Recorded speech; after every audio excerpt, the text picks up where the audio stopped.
नमस्कार, मेरा नाम आशुतोष त्रिपाठी है। आज हम एक ऐसी वैश्विक घटना के बारे में बात करने जा रहे हैं जो 2026 में पूरी दुनिया और खासकर भारत के लिए एक बहुत बड़ी चुनौती बनने वाली है। विषय है 2026 सुपर अल नीनो का आगमन। यह सिर्फ मौसम का बदलाव नहीं बल्कि एक आर्थिक और सामाजिक संकट की चेतावनी है। इतिहास की बात करें तो 150 साल पहले यानी 1877-78 में एक ऐसा ही सुपर अल नीनो आया था।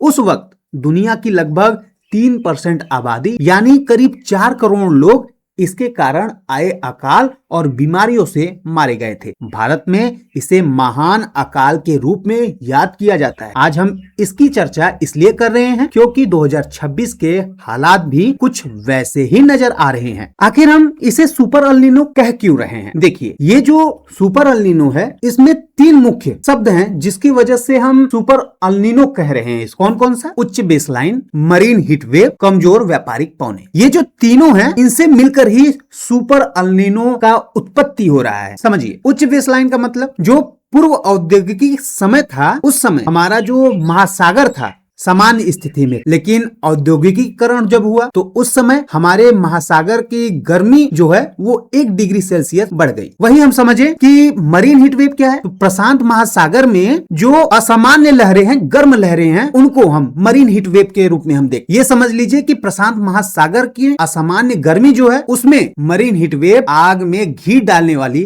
काम कर रही है। और कमजोर व्यापारिक पवनों के कारण ही हम कह सकते हैं कि इन सब चीजों में बदलाव हो रहा है। जो पूर्व से पश्चिम की ओर चलने वाली हवाएं हैं वो कमजोर पड़ रही हैं। इन्हीं तीनों शब्दों की वजह से हम देखते हैं सुपर या कहें कि मेगा अल नीनो की उत्पत्ति हो रही है। अगर इसको हम कुछ शब्दों में समझें तो समुद्र की सतह के तापमान में 2 डिग्री सेल्सियस या उससे अधिक की विनाशकारी वृद्धि ही सुपर अल नीनो कहलाती है। इसका प्रभाव कम से कम 1 या 2 वर्षों तक जारी रहने की आशंका है। अब ये समझिए कि व्यापारिक पौने क्या है। व्यापारिक पौने जो हैं वो दक्षिण अमेरिका से ऑस्ट्रेलिया और इंडोनेशिया की ओर चलती है। और उसमें क्या होता है, भारत के लिए मजबूत मानसून हवाएं उत्पन्न होती हैं जिससे भारत में बम्पर फसल और कृषि में वृद्धि होती है। यही व्यापारिक पौने जब विपरीत दिशा में चलने लगती हैं, इट मींस व्यापारिक पौने पूर्व से पश्चिम की ओर चलती हैं, जब यही पश्चिम से पूर्व की ओर चलने लगती हैं तब अल नीनो का आगमन होता है। और इसी अल नीनो में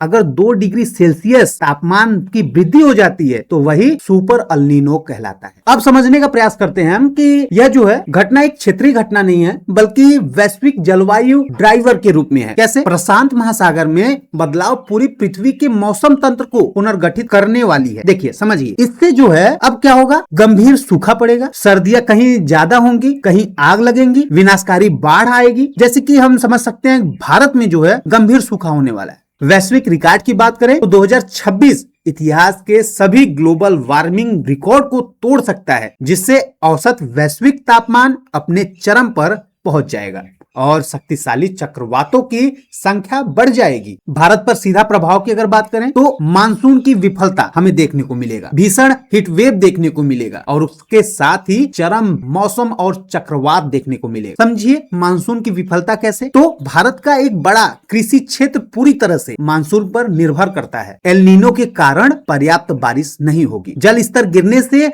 नदियों के सूखने का खतरा बढ़ जाएगा जिससे जल संकट पैदा होगा। भीषण हीट वेव से सरकारी मौसम विभाग द्वारा जो हीट वेव की चेतावनियां जारी की जाती है वो और बढ़ जाएंगी जिससे लोगों का घरों से निकलना मुश्किल होगा। ऊर्जा संकट की अगर बात करें तो अत्यधिक गर्मी के कारण बिजली की मांग बढ़ जाएगी जिससे पावर ग्रिड पर भी दबाव बढ़ेगा। और चक्रवात की देखें तो बंगाल की खाड़ी और अरब सागर का तापमान अचानक बढ़ने से गुजरात और पूर्वी तटों पर शक्तिशाली चक्रवात का खतरा बढ़ जाएगा। अब इससे यही समझ लीजिए कि एक जलवायु घटना कैसे पूरे मैक्रो इकोनॉमिक तंत्र को अस्थिर कर देता है।